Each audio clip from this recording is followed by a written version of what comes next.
Hello everyone, welcome to my YouTube channel. आज मैं आपको NCERT maths class 9th exercise 7.2 से इसका क्वेश्चन नंबर 4 कराऊंगी। देखिए, इसका क्वेश्चन 4 है।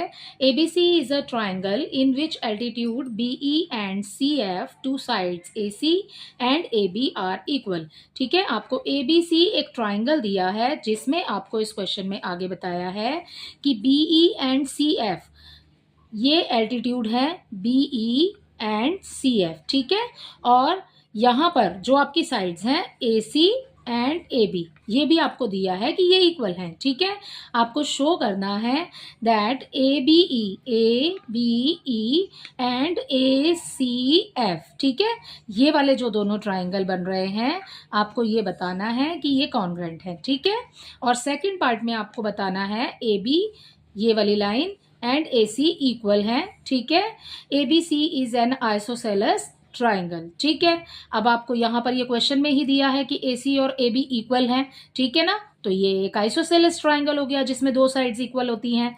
ठीक है, तो देखिए इसको कैसे करेंगे, बिल्कुल हमने ऊपर वाले की तरह ही करना है जैसे थर्ड किया था। इसमें हमने पहले कॉन्ग्रुएंट प्रूफ किया था और उसके बाद हमने इसकी साइड्स बता दी थी। ठीक है, कि हमने इसके अंदर एल्टीट्यूड्स बता दिए थे कि वो इक्वल है। ठीक है, अब इस वाले क्वेश्चन में देखिए, इसमें आपको फर्स्ट पार्ट हम इसका सॉल्व कर रहे हैं। यहाँ पर देखिए इसका फर्स्ट पार्ट, हमें ट्राइंगल जो दिए हैं हम लिख लेंगे वो triangle in triangle A B E, हमें क्वेश्चन में ही दिया है ए बी एंड ई। ठीक है, एंड दो ट्राइंगल दिए हैं हमें, ट्राइंगल सेकंड है ए सी एफ। ठीक है, तो ये हो गया हमारा ए सी एफ दूसरा ट्राइंगल।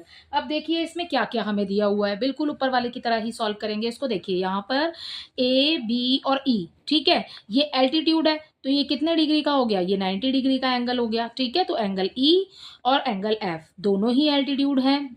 ठीक है, इस ट्राइंगल के अंदर एबीसी में, तो ये दोनों जो एंगल बनेंगे वो आपके बनेंगे 90 डिग्री के। ठीक है, तो हम यहाँ लिख देते हैं एंगल ई इक्वल हो जाएगा एंगल एफ के। ठीक है, तो क्योंकि भाई दोनों ही 90 डिग्री के हैं। ठीक है, तो आप लिख देंगे यहाँ पर 90 डिग्री ईच। ठीक है, अब देखिए जो ये ट्राइंगल है इसके अंदर ये ए बी ई दोनों, इसमें भी ए आ रहा है। ठीक है, एंगल ए तो इसमें भी बनेगा इस वाले ट्राइंगल में। ठीक है ना, और जब हम ये वाला ट्राइंगल लेते हैं ए सी एफ, इसमें भी कॉमन है ए।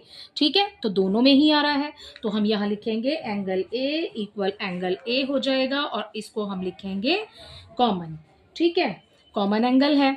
ओके, नेक्स्ट देखिए, आपको यहाँ पर क्वेश्चन में दिया है कि बीई लाइन जो है वो सी एफ के इक्वल है। ठीक है, बीई और सी एफ, ठीक है, ये दोनों साइड्स इक्वल हैं। ठीक है, तो यहाँ पर हम लिख देंगे कि बीई इक्वल हो जाएगा सी एफ के इक्वल है।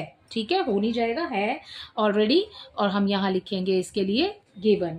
ठीक है, तो अब हमने तीनों चीजें प्रूव कर दी हैं इस ट्राइंगल के अंदर, तो अब हम इससे ये कह सकते हैं कि triangle A B E congruent triangle A C F by, अब हमने कैसे इसको प्रूफ किया है।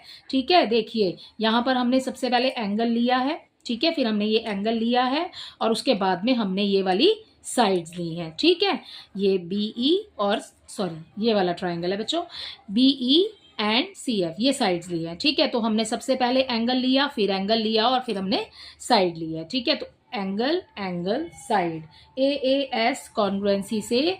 ठीक है, यहाँ लिख लीजिएगा आप, कॉन्ग्रुएंसी से ये कॉन्ग्रुएंट है। ठीक है, अब देखिए इसके सेकंड पार्ट में आपसे पूछा गया है A B equal A C, A B C जो है वो, अगर ए बी इक्वल होता है ए सी के, ठीक है, तो वो कौन सा ट्राइंगल होगा, वो आइसोसेलेस ट्राइंगल होगा। अब हमने अगर किसी ट्राइंगल को कॉन्ग्रुएंट प्रूफ कर दिया तो हम उसे सीपीसीटी की हेल्प से उसकी जो कॉरस्पॉन्डिंग साइड्स होती हैं वो भी इक्वल होती हैं। ठीक है, तो हम यहाँ लिख देंगे ये जो आपको यहाँ पर दिया है, सबसे पहले तो वही लिख लेते हैं, ए बी इक्वल ए सी। ठीक है, क्यों भाई, क्योंकि it has already proved, it has already proved. ठीक है। और यहाँ पर अगर आप ये नहीं भी लिखना चाहते हैं यहाँ पर, तो आप पहले लिखिए इट हैज़ ऑलरेडी प्रूव्ड, और उसके बाद में आप यहाँ लिखिए ये वाला ट्राइंगल जो हमने कॉन्ग्रुएंट प्रूव किया है, यहाँ पर ए आएगा।